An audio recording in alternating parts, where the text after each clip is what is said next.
Again, I informed the Speaker and asked clearance about the instructions ng Pangulo. At ang sabi niya, wala tayong magagawa. Kaya po nagtataka ako kung bakit sinasabi ni Pangulo na hindi niya makilala ang budget, samantalang lahat na binawas at dinagdag sa mga ahensya ng gobyerno ay humihingi ng approval sa kanya si Sec. Mina Pangandaman.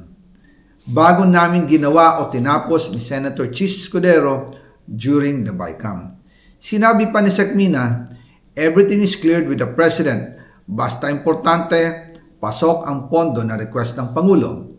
The following day, sinabi ni Sec. Mina, approve na si Presidente BBM sa lahat na binawasan na ahensya.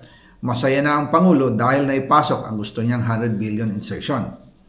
Wala pong perang napunta sa akin.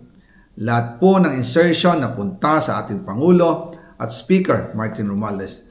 Ako lang at ang aking mga tao, sila Paul Estrada, Mark Tiksay, at ang aking mga security ang nag-deliver papunta sa bahay nila Pangulong Bongbong Marcos at Speaker Martin Romualdez sa North Forbes Park, South Forbes Park hanggang sa Malacanang. Yung mga deliveries po ay merong record ang aking mga tao. Totoo po yung sinasabi ni Orly Gutesa na nag-deliver siya sa Forbes Park. Totoo din po ang sinasabi ni Orly Gutesa na nag-deliver siya sa Malacanang nung siya ay nasa Senado. Para mapatunayan ang mga litrato na deliveries ay lalabas ko po together with this video.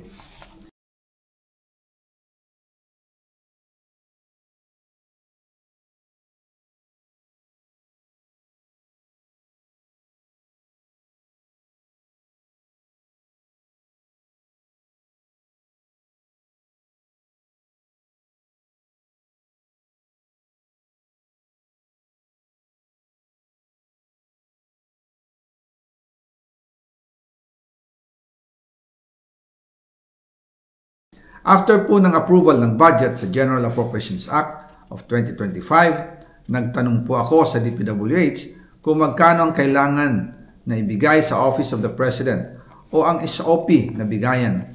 Ang sinagot sa akin ay 25%. Ang ibig sabihin nito, 25% ng 100 billion ang SOP na kailangan ibigay kay BBM mismo.